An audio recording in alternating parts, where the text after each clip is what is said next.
There was an incredibly sad and heartbreaking story that I heard on the news many, many years ago of a San Diego man who was driving home from work, just like he did every other weekday. But unfortunately, this day was very, very different. And that's because when he was driving home and he was getting closer to his neighborhood, he heard sirens and he became very concerned. And as he got closer and closer to his neighborhood, he saw smoke billowing and his heart, it dropped. And I want you to try to put yourself in his position. And as he turned onto his street, he saw police cars and ambulances and fire trucks everywhere. And as he came closer and closer to his house, finally he made it as close as he could. He looked up and his house was engulfed in flames. And his family was still inside. And the end result was his 2 children and his wife and his mother-in-law all died. Now just try to imagine being him.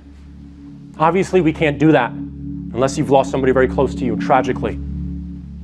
But try to imagine, try to capture just a sliver of the immense sorrow that he must have had at that moment.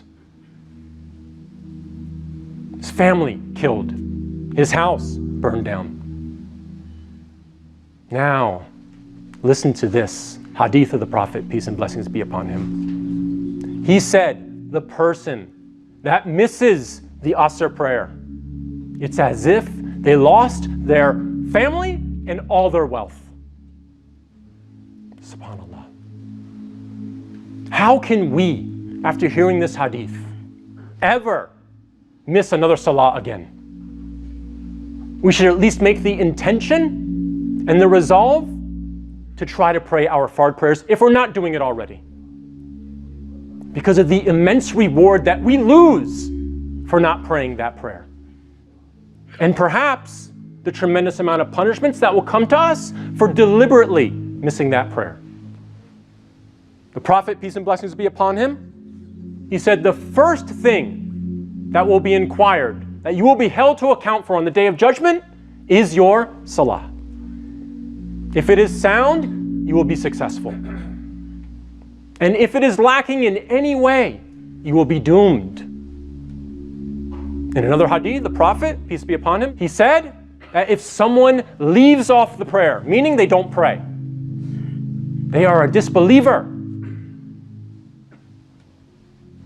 And then finally, in Surah 74, ayah 42 and 43, a conversation is conveyed to us, is documented, of the people in paradise who looked down on the people of hell and asked them, what caused you to be in hell?